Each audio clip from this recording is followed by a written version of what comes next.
Beliau duduk di pojok kanan, selalu hadir di majlis Nabi, di masjid Nabi, bahkan subuh pun datang. Satu ketika, ini poin yang harus kita catat. Beliau tidak hadir di masjid, tidak kelihatan, pojok kanan kosong. Dan Nabi paham, kemana Thauban? Orang boleh tanya, nggak tahu ya Rasulullah. Tidak ada yang mengetahui. Lalu kemudian ditunggu, sholat subuh sampai ditunggu demi kedatangan manusia yang luar biasa ini, sahabat yang mulia ini. Allahu Akbar, sudah agak lama belum datang, maka diputuskan tunaikan sholat. Nabi pimpin, sahabat jadi makmum, selesai. Kata Nabi, kita tengok sahabat kita ini, kemana beliau? Itu yang dimaksud dengan jamaah. Ini paham siapa yang datang, diketahui. Tahu yang sakit, jenguk, yang kurang, tutupi, kan? Yang butuh, sampaikan. Jadi kalau antum sholat berjamaah, jangan cuma numpang sholat formalitas kurang. Kenali siapa yang ada di samping kita. Mahasiswa, dosennya datang, komunikasi bisa di masjid. Yang kurang usaha, pengusaha datang ke masjid, diberikan solusi di situ. Hadir semua, itu yang diinginkan. Jadi begitu ditengok, berangkat sama-sama, diikuti tempatnya. Tahukah antum berapa jarak masjid ke rumahnya itu? 3 jam. Konversi ke waktu kita 3 jam. Dari masjid ke rumah beliau 3 jam. Berapa jaraknya? Jangan bayangkan punya motor, punya kendaraan seperti mobil. Dan mobil, motor, sampai sepeda juga, jalan kaki. Sahabat Nabi mau ke masjid, jarak rumah jauh ke masjid 3 jam jalan kaki. Masjidnya jangan bayangkan seperti sekarang, alasnya cuma tanah, tiangnya pelepah kurma, atasnya daun-daun kurma. Allahu Akbar, masih mau ke masjid demi ingin bertemu Rasulullah SAW. Cita-cita ingin bersama Nabi di surga, menempuh jalan kaki yang kalau panas kepanasan, dingin kedinginan, hujan pasti bocor, masih mau ke masjid, masih mau ke masjid. Antum ada di mana gitu kan? Sahabat Nabi bukan.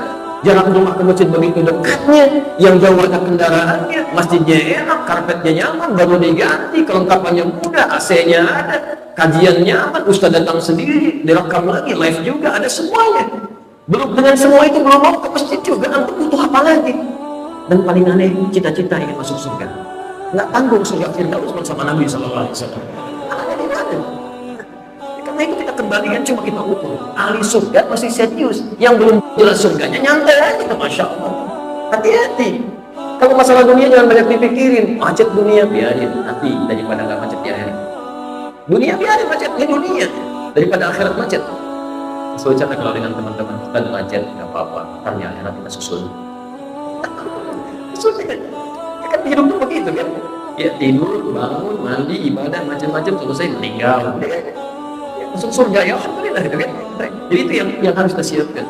Nah, singkatnya sampai ke rumahnya itu bertemu dengan ahli baitnya di rumah, istri yang mengatakan ya intinya beliau meninggal dunia.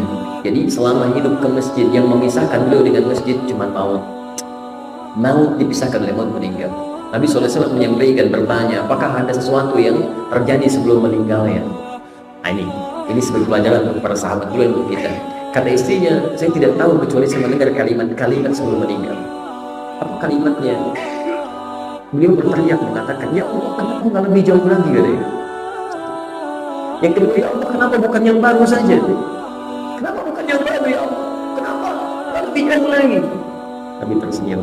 Sahabat heran. Lalu Nabi menyampaikan, tahukah kalian ketika beliau mengatakan kenapa tidak lebih jauh lagi? Karena di penghujung akhir kehidupan kita itu amal-amal akan ditampakkan. Nanti insya Allah saat sakaratul maut, sebelum meninggal dunia, itu akan ditampakkan segala hal terkait dengan kehidupan kita. Makanya orang-orang baik akan tenang keadaan hidupnya.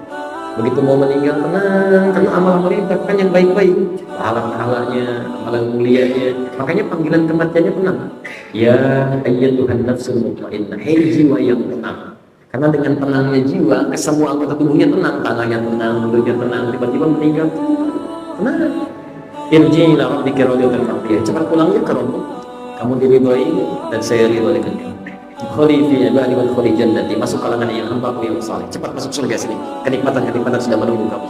Kayak pulangnya tenang dan meninggalnya cepat. Di orang lain beramal saleh itu meninggalnya cepat. Kalau antum ingin cepat meninggal, beramal saleh, tingkatkan kebaikan pada orang. Nyaman itu. Sebaliknya orang-orang yang sering maksiat, itu ditampakkan semuanya, makanya bingung semua itu, bingung tuh.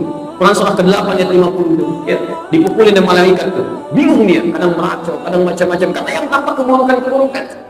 Nah ini ditampakkan oleh Allah Subhanahu wa Ta'ala bagaimana amalannya ketika jalan ke masjid ditampakkan pahalanya. Beliau katakan, ya Allah, kenapa nggak lebih jauh lagi? Jalan 3 jam itu nggak puas, pengennya lebih jauh lagi supaya pahalanya lebih banyak lagi, lebih banyak lagi. Bukankah hadis tadi kita bacakan di Al-Bukhari hadis berapa? 79, hadis Muslim 131, di An-Nawawi di Al-Salihin nomor hadis yang ke-10 bab yang pertama. Pahalanya banyak.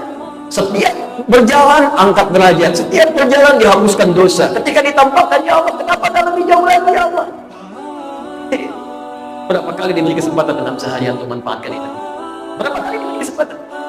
Jangan-jangan, mohon maaf, yang jauh bisa melangkahkan kakinya jalan kaki karena nggak punya kendaraan.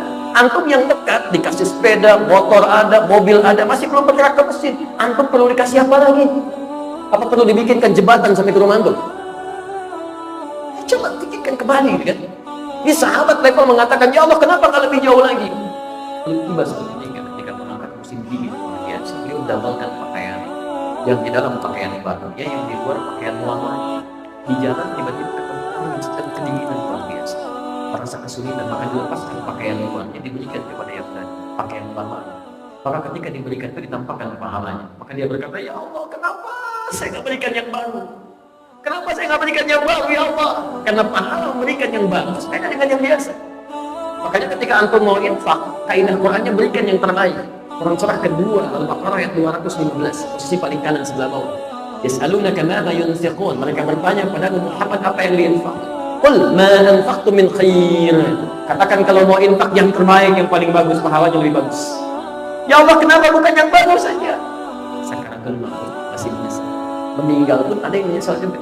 Asaddaqa wa antum minas shalihin. Ya Allah, berikan kesempatan supaya saya bisa beramal saleh. Jadi mohon maaf ya, orang meninggal itu menyesali kenapa tadi manfaatkan usia.